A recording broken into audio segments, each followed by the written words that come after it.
Hello friends, welcome to prime education YouTube channel. I hope friends आप सब लोग बढ़िया होंगे और स्वस्थ होंगे। फ्रेंड्स, आज के इस वीडियो में हम आपकी एडगेट अभ्यास पुस्तिका कक्षा 8वीं विज्ञान, इसमें आपके पाठ नंबर 1 आपका फसल उत्पादन एवं प्रबंध, इस पाठ के सभी प्रश्न उत्तरों को इस वीडियो में हल करेंगे और सभी प्रश्न के सटीक उत्तर इस वीडियो में जानेंगे। तो चलिए देखते हैं फ्रेंड्स। सबसे पहले देखिए, आपको दिया है पाठ नंबर 1 फसल उत्पादन एवं प्रबंधन। इसमें बात देखिए, सबसे पहले आपको प्रश्न नंबर पहला बोला है फसल का वर्गीकरण किस आधार पर किया जाता है, प्रत्येक वर्ग का नाम लिखकर दो उदाहरण दीजिए। तो देखिए, फसल को जो है 3 वर्गों में बांटा गया है। पहला रबी, जिसमें कौन कौन सी फसल आ जाती है, चना और सरसों की। और इसके बाद खरीफ में आ जाती है धना और मक्का। और जायद में आ जाता है खीरा और तरबूज। तो इस तरीके से आप जो है फसल का वर्गीकरण कर सकते हैं और प्रत्येक के यहाँ 2 उदाहरण भी इस तरीके से लिख सकते हैं। अब इसके बाद देखेंगे प्रश्न नंबर 2 है खरपतवार फसलों को किस प्रकार नुकसान पहुंचाते हैं। तो देखिए, खरपतवार, इसका उत्तर में आप लिखेंगे खरपतवार एक ऐसा अवांछित पौधा है जो बिना बोई ही खेतों तथा अन्य स्थानों पर उगकर तेजी से बढ़ता है और अपने समीप के पौधों की वृद्धि को दबाकर उपज क्षमता को घटा देता है, जिससे फसलों की गुणवत्ता गिर जाती है। तो इस तरीके से आप जो है खरपतवार द्वारा फसलों को जो नुकसान होता है उसके बारे में आप इस प्रश्न के उत्तर में यहाँ लिख सकते हैं। अब प्रश्न नंबर 3 है मिट्टी में रहने वाले केंचुए एवं सूक्ष्म जीवों को किसानों का मित्र क्यों कहा गया है। तो देखिए, आप इसके उत्तर में लिखेंगे केंचुए मिट्टी को पलटकर पोला करते हैं और मृत जीवों में हुमस बनाकर मिट्टी में मिलाते हैं। हुमस पौधों को पोषक तत्व प्रदान करता है। पोली मिट्टी में वायु का संचार होता है, जिससे पौधों की जड़ें श्वसन करती है, इसलिए केंचुए किसान के मित्र होते हैं। तो इस तरीके से जो है मिट्टी में रहने वाले केंचुए एवं सूक्ष्म जीव किसानों के किस तरीके से मित्र होते हैं, इसके बारे में आप इस प्रश्न के उत्तर में यहाँ लिख सकते हैं। अब इसके बाद नेक्स्ट देखिए, नेक्स्ट पेज नंबर में आपका प्रश्न नंबर 4 है सीड्रिल यंत्र द्वारा बुआई करने से क्या क्या लाभ है। तो देखिए, इसके में आप लिखेंगे उत्तर में बीज की बुआई में समय की बचत होती है, बुआई के समय मजदूरों पर होने वाली लागत में कमी आती है, प्रत्येक लाइन के बीच निश्चित दूरी होती है। तो इस तरीके से आप जो है सीड्रिल यंत्र द्वारा बुआई करने के लाभ यहाँ लिख सकते हैं। अब इसके बाद देखेंगे प्रश्न नंबर 5 है खाद देने से फसलों को क्या क्या लाभ होते हैं। तो देखिए, इसमें आप इसके लिखेंगे, आप इसमें कुछ पॉइंट लिख सकते हैं कि मिट्टी में वायु संचार बढ़ता है, मिट्टी में जल धारण व जल सोखने की क्षमता बढ़ती है, मिट्टी में टाप का स्तर सुधरता है, पौधों की जड़ों का विकास अच्छा होता है और पौधों के कण एक दूसरे से चिपकते हैं, मिट्टी का कटाव कम होता है। तो इस तरीके से जो है खाद देने से फसलों में क्या लाभ होता है, आप उसके यहाँ 5 पॉइंट बनाकर इस तरीके से लिख सकते हैं। अब इसके बाद देखेंगे नेक्स्ट प्रश्न है प्रश्न नंबर 6 फसल को बोने से पूर्व आप जो है स्वस्थ बीजों का चयन किस प्रकार करेंगे। तो देखिए, इसमें आप लिखेंगे बीज कीटों से मुक्त होना चाहिए, जो भी बीज लें वह रोग मुक्त होना चाहिए ताकि आपको स्वस्थ फसल प्राप्त हो और बीज छोटा व सूखा नहीं होना चाहिए। तो इस तरीके से जो है फसल बोने के पूर्व हमें जो है बीजों का, स्वस्थ बीजों का किस तरीके से चयन करना चाहिए, उसके आप यहाँ उसके बारे में उत्तर में आप यहाँ लिख सकते हैं इस तरीके से।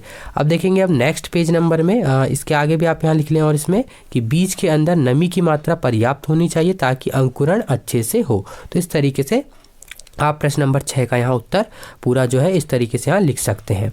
अब चलिए देखते हैं आगे, प्रश्न नंबर 7 है फसल के भंडारण से पूर्व धूप में सुखाना क्यों आवश्यक है। तो देखिए, इसका उत्तर हो जाएगा फसल के भंडारण से पूर्व धूप में सुखाना इसलिए आवश्यक है ताकि फसलों में डाले गए रासायनिक उर्वरक की मात्रा फसलों से दूर हो जाए और फसल सर्वोत्तम हो।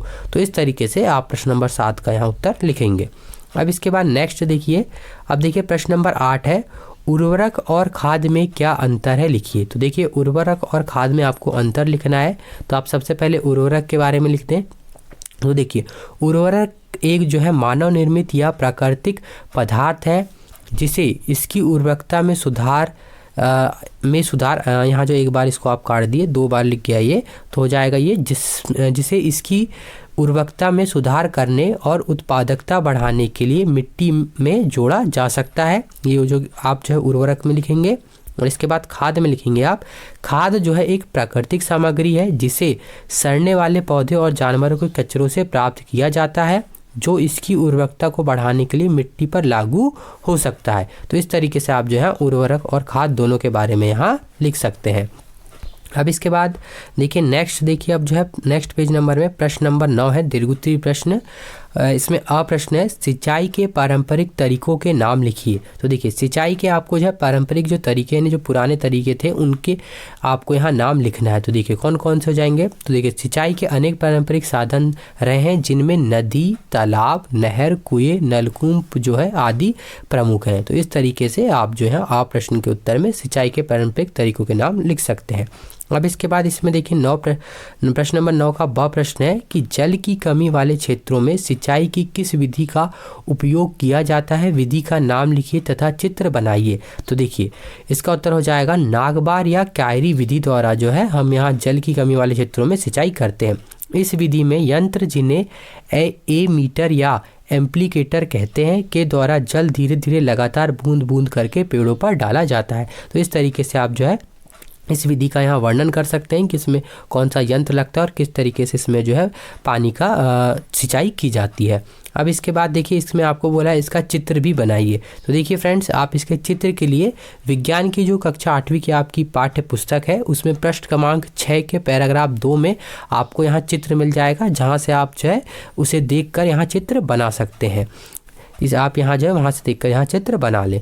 अब इसके बाद चलिए देखते हैं आगे। देखिए अब जो है प्रश्न नंबर 10 है, उसमें अ प्रश्न है, इसमें मिट्टी को पलटना और पोला करना क्यों आवश्यक है। तो देखिए इसका उत्तर हो जाएगा मिट्टी को पलटने और पोला करने से पोषक तत्व ऊपर आ जाते हैं और पौधे इन पोषक तत्वों का उपयोग कर सकते हैं। अतः मिट्टी को उलटना पलटना एवं पोला करना फसल उगाने के लिए आवश्यक है। तो इस तरीके से जो है मिट्टी को पलटना और पोला करना क्यों आवश्यक है उसके बारे में आप यहाँ लिख सकते हैं।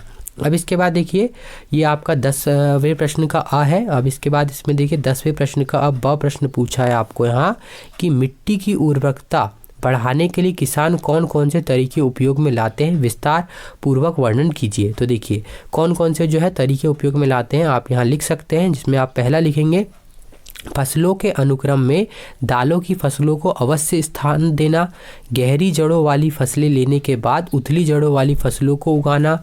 इसके बाद अधिक पानी लेने वाली फसलों को लेने के बाद कम पानी की आवश्यकता वाली फसलों को लगाना, जैसे धान के बाद मटर, मसूर, सरसों और चना आदि। तो इस तरीके से आप जो यहाँ 3 पॉइंट इस प्रश्न के उत्तर में लिख सकते हैं। तो फ्रेंड्स आपका देखिए प्रश्न नंबर 10 यहाँ जो है समाप्त हुआ। आपका ये जो पाठ है इसके सभी प्रश्न यहाँ समाप्त हुए। उम्मीद करते हैं इस वीडियो के माध्यम से आपको सभी प्रश्नों के सटीक उत्तर प्राप्त हो गए होंगे। अगर आपको ये वीडियो पसंद आया है तो वीडियो को लाइक ज़रूर कर दे व इसके जो है आने वाले पाठ और कक्षा 8वीं के सभी विषय एडगेट अभ्यास पुस्तिका में सभी विषय के सभी पाठों के अध्ययन के लिए आप जो है इस चैनल को सब्सक्राइब कर लें और साथ में नोटिफिकेशन बेल को ऑन कर दें, ताकि जब भी वीडियो डले तो आपको सबसे पहले नोटिफिकेशन प्राप्त हो जाए। तो मिलते हैं फ्रेंड्स आपसे नेक्स्ट वीडियो में।